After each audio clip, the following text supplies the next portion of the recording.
The mysteries surrounding archangels are, as you might imagine, quite complex, and perhaps that's what makes them so fascinating. The intrigue surrounding their vague presence in the Bible is significant.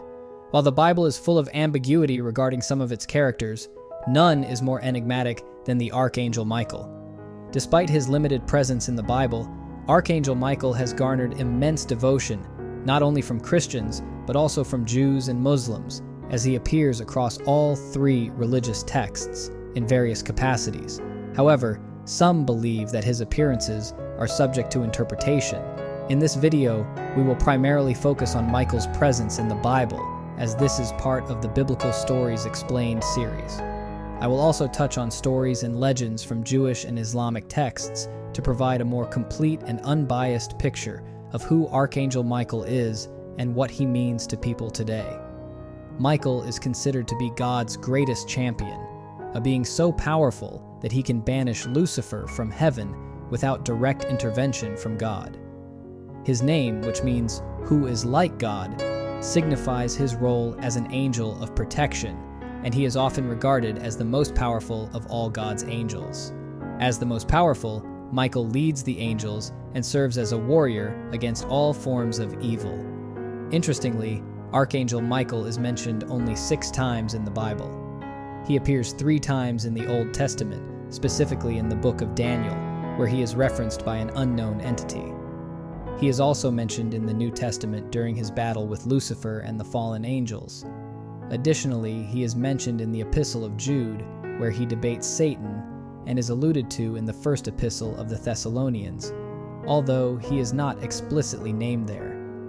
In all these accounts, the scriptural references to Archangel Michael are somewhat loose, contributing to the fascination surrounding angels, as the Bible does not provide extensive details about this powerful figure. Michael's first mention occurs in the Old Testament in the book of Daniel. In this passage, Daniel, a prophet, prays for stability amidst the turmoil in Israel and confesses the sins of his people. During his prayer, a being appears, described in Daniel 10:5-6 as a man dressed in linen with a gold belt around his waist. His body resembles topaz. His face shines like lightning. His eyes are like flaming torches. His arms and legs gleam like burnished bronze, and his voice sounds like a multitude. Although this being is never explicitly identified, it is understood to be a supernatural entity. In Daniel 10:10-20, this entity explains to Daniel what will happen to his people and Israel's fate. Notably, he claims to have been resisted by the Prince of Persia, which delayed his arrival. In Daniel 10:13, he states, "The prince of the Persian kingdom resisted me for 21 days. Then Michael, one of the chief princes, came to help me." While the nature of Michael's assistance is not elaborated on, it indicates that he is aligned with God. Michael's involvement reinforces the idea that he is a protector, acting in accordance with God's divine intentions. Some speculate that the entity in question is actually Archangel Gabriel, another prominent archangel in religious scripture, particularly in Judaism. However, many dispute this, as Gabriel is not named in this chapter. Previously, Daniel hears Gabriel's voice in Daniel 8:16 and recognizes him in Daniel 9:21. If the entity speaking of Michael were Gabriel, Daniel would likely have recognized him instead of being overwhelmed by awe. Ultimately, the reference to Gabriel as a man in the chapter titled Daniel's Vision of a Man suggests that this being is not Gabriel, but rather a messenger conveying Michael's message. At the end of their encounter in Daniel 10:20-21, the entity affirms his allegiance to Michael, stating, "Do you know why I have come to you? Soon I will return to fight against the Prince of Persia, and when I go, the Prince of Greece will come. But first I will tell you what is written in the Book of Truth. No one supports me against them except Michael, your prince." By designating Michael as Daniel's prince, it highlights his importance and suggests that he wields significant power, deserving respect and reverence from Daniel and his people.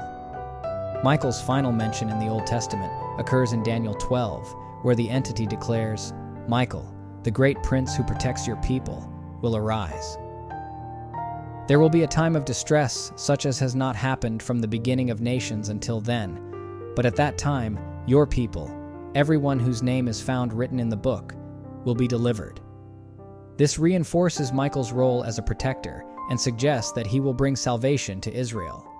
However, beyond this, it is challenging to ascertain a deeper understanding of who Michael is and what his attributes are based solely on the Old Testament, as he is not physically present. From the Old Testament, we can deduce that Michael's role involves dispelling evil forces, possibly demons. Some interpret the Prince of Persia, lacking a clear identity, as a demon. This implies that angels and demons engage in spiritual battles, which may explain Daniel's difficulty in comprehending the gravity of his encounter as it transcends human understanding. Our understanding of Archangel Michael deepens in the New Testament, particularly in the book of Revelation. According to the narrative, God created a perfect being named Lucifer, who became arrogant and believed he could overthrow God. Many angels followed Lucifer in his rebellion. However, Michael led the resistance against Lucifer. A fierce battle ensued, with Michael and his angels fighting against Lucifer, who transformed into a dragon, as described in Revelation 12:7-8. From these passages, we gain further insight into Michael's character. His encounter with the Prince of Persia indicated his role as a fighter for God. The battle against Lucifer, a being created by God, demonstrates Michael's courage and loyalty. Despite the odds, Michael defeated Lucifer and his angels, showcasing his strength and resolve. In Jude 1:9, Michael is mentioned again in an ambiguous confrontation with Satan regarding the body of Moses. Jude writes that Michael did not dare to condemn Satan, but said, "The Lord rebuke you." This response illustrates Michael's refusal to engage in a personal attack, instead relying on God to address the situation. This serves as a lesson for believers to allow God to enact justice, rather than taking matters into their own hands. In Thessalonians 4:16, St. Paul refers to the voice of the Archangel when discussing the Lord's return. While it is unclear if this Archangel is Michael, the phrasing suggests a singular Archangel. Some interpretations even propose that this Archangel's voice signals the resurrection of the dead, leading to beliefs about the connection between Michael and Jesus. Today, many believe that Archangel Michael remains present on earth, serving as a divine protector. Believers often call upon him during times of need, feeling a sense of safety and comfort in his presence. Signs of his involvement may include feelings of warmth, inner peace, or even auditory guidance. In conclusion, whether you view Archangel Michael as a champion of God, a representation of Jesus Christ, or a guiding presence in our lives, I invite you to share your thoughts in the comments below. Let me know who you would like to see featured next in the Biblical Stories Explained series. Don't forget to like this video and subscribe for more content. Until next time.